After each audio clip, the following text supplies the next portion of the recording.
Hello mga ka-adventure! Susubukan nga pala naming mamingwit sa spot na to. Let's go! At ingat na ingat kami dito. Di pa namin kabisadong spot na to. At dito pwede na siguro. At kakapwesto lang namin ay ito na. Si Kevin ang nauna. At ayun, fish on din sa akin. At parang malakas to. Anong isda kaya ito? At ayun, isang katambak pala. Yes, ulam na to. At kay Kevin naman ay isang pakul. Ayun, boy na mano agad. Di na kami zero. At maya-maya ay fish on na naman at isang katambak na naman at medyo malaki ang katambak na to kaya sigurado ang sarap pang ulam nito. At kasunod naman ay fish on na naman kay Kevin at sabi niya pakul daw. Maya-maya ay ako naman nakahuli na at ang lakas humatak, malaking isda siguro to. Ano kaya to? Ba't ang lakas nito? Eto na at isang pakul din pala. May kasama na yung isa kanina. Ang kasunod na nangyari ay ang saya-saya ko na.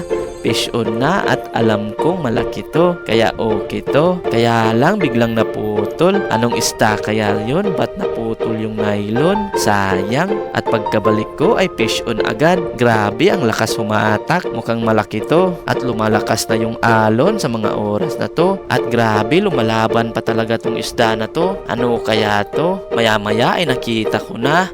Nakahoy lang pala, kaya pala ang bigat-bigat at yung alon pala yung humahatak sa kanya. Kaya pala parang lumalaban. Kaya ayun, cut ko na yung video. At nung nakuha ko na yung kahoy ay meron pala talagang isda. Isang pakul at katambak pala. Yun, mukhang sulit na. Kaya napagdesisyonan namin na kumain na muna kasi nakakagutom na. At tamang-tama, alas 12 na pala. At pagkatapos namin kumain ay si Kevin ang nauna. At may tanong pala sa kabila na pinapaalis sila dahil lumalakas na yung alon at nakinig naman siya. Kaya lagi ko tong sinasama sa mga lakad ko dahil hindi matigas yung ulo. At ayun, sinubukan ko agad sa mababaw na parte. At ayun, fish on agad. Meron din pala dito. At maya-maya ay fish on na naman. Isang ilahan o one dot snapper na naman. Nagtaka na si Kevin dito kung ano daw sekreto ko. Parang araw ko to. Kaya tuloy pa tayo. At maya-maya fish on na si Kevin at ako din fish on na. Kaya ayun, masaya na siya. Nadagdagan na huli niya at nagpatuloy lang kami sa spot na to dahil talagang maraming kumakagat dito. At grabe, ang daming pakol pala dito. At meron din bagong huling isda na di pa namin kilala. Ano kaya to? Nakakain kaya to? At grabe talaga tong pakol na to kahit maliliit pa, matatakaw na.